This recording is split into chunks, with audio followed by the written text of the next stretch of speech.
This famed state penitentiary has its own rodeo arena. Once a highlight of the year for inmates and local residents alike, the annual prison rodeo brought the community together. This prison also has a darker side, with a history of murder and mayhem, with a large riot in the 1970s. Oklahoma State Penitentiary is our next prison profile. We'll take a closer look at the prison's origins, its current state, and some of the notable events and inmates that have made this facility famous. Oklahoma State Penitentiary is located in McAlester in Pittsburgh County. McAlester is a city of 18,000 people, which has its roots as a trading post in the Choctaw Nation.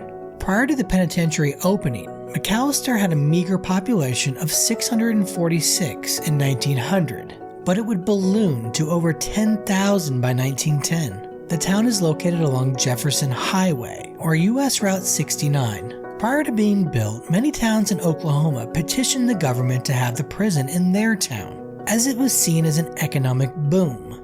Bartlesville was one of those that would ultimately lose out on the prison. The need for a new prison became apparent as Oklahoma was moving towards statehood. Kate Bernard, the first woman to be elected in Oklahoma and second in the country, held the position of Oklahoma Commissioner of Charities and Corrections. At that time, Oklahoma was still a territory and housing its inmates in Kansas. Commissioner Bernard made a surprise visit and observed the horrid conditions that inmates were living in. A plan was put in place to house all inmates in Oklahoma. Commissioner Bernard was known as a reformer and even housed released inmates at her farm until they could get on their feet, something I couldn't ever see being done today. The inmates from Kansas would be used to construct the new facility. Construction of the prison would be completed in 1909, although prisoners were being housed in makeshift facilities the year before while it was being constructed. Within the first year, the prison was holding 1,226 inmates. Upon opening, the guards were armed with Winchester rifles, and even a Gatling gun was used to prevent escapes.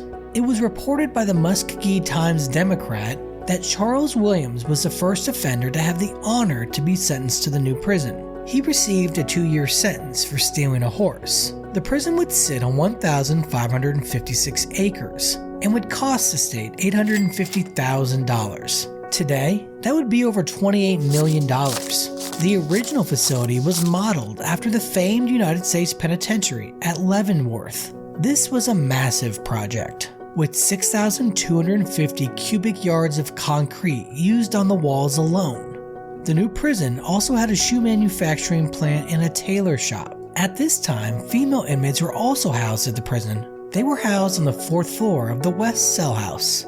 Violence at the prison would be rampant from the beginning. In 1941, the warden of the prison, Jess Dunn, was killed during a prison escape.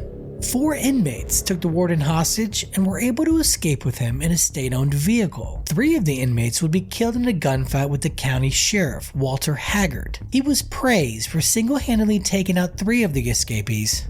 The 4th involved inmate would be tried, convicted, and executed for his involvement. The governor of Oklahoma, Leon Phillips, said of the incident, "There is a dangerous spirit of unrest." On Friday, July 27, 1973, at 2:30 p.m., a boiling point was reached. 5 inmates, being described as doped up on something, attacked staff in the mess hall, taking 21 hostages, including the deputy warden. Revenge was exacted following the prison being taken over. 3 inmates were murdered by their fellow offenders. All staff were eventually released, but the prison remained under inmate control until August 4th. During the riot, the prison was set ablaze. The damage was estimated to have cost between $20 to $30 million. State officials even considered closing the prison due to the damage. Another major riot would occur at the prison on December 17, 1985. 5 hostages were taken, but the incident was able to be contained by staff to 2 housing units. It would end the next day with all staff being released. The incident caused $375,000 worth of damage to the housing units. Several correctional officers have lost their lives at this prison, the last being on March 5, 1977.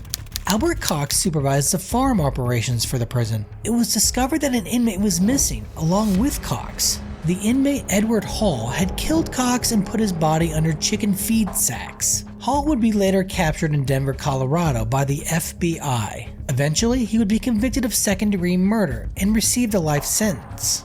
On a more positive note, the prison was home to an annual rodeo. The tradition started in 1940 and was mostly held every year until 2009, when it was ended due to budgetary concerns. The event was jointly hosted with the city of McAlester. At its peak in the 1960s, it was a 4-day event where 65,000 people would attend. Currently, the rodeo arena needs substantial improvement due to its age. There is hope by the local community that someday the event will return.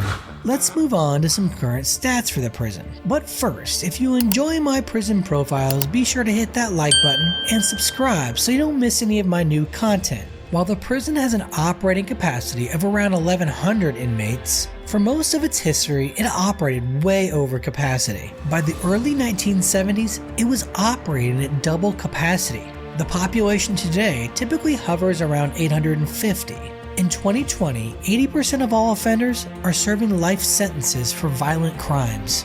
Death row and the death chamber for the state of Oklahoma is housed at this prison. From 1915 to 2022, 200 men and women have been executed at Oklahoma State Penitentiary, the majority of which, 82, by electrocution. As of January 12, 2023, 37 men are currently sitting on death row.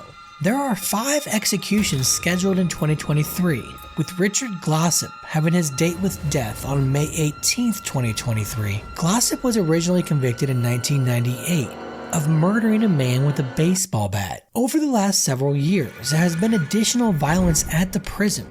In July 2022, William Brown was convicted of beating and strangling to death his cellmate Mark Lawhead in 2019. Brown was tried in federal court due to him being a member of a federally recognized Indian tribe within the boundaries of the Choctaw Nation.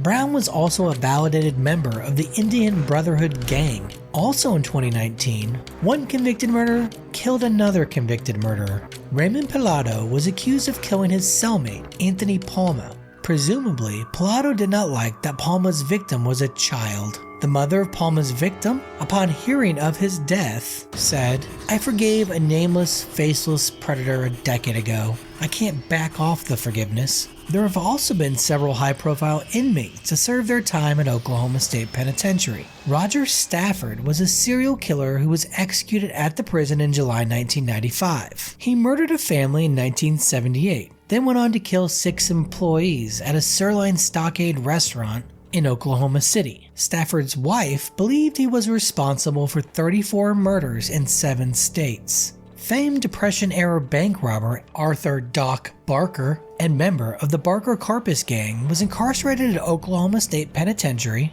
for 10 years for the murder of a night watchman. Upon his release, his life of crime would continue and end with a life sentence. Barker would be killed while trying to escape Alcatraz. Serial killer Carl Myers was housed at the prison until his death in 2012. He was convicted in the deaths of 2 women, but was suspected in many more. New DNA science led to his arrest and conviction. Myers had previously been acquitted in a murder case in the 1970s. Gary Allen, a resident of Pittsburgh County where the prison sits, was executed at Oklahoma State Penitentiary in 2012. He was convicted of murdering his girlfriend after she left him. When police located Allen, he resisted apprehension.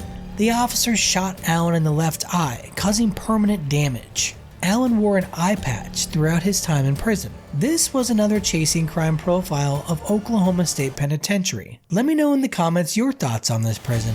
Thanks for watching. As always, see you next time.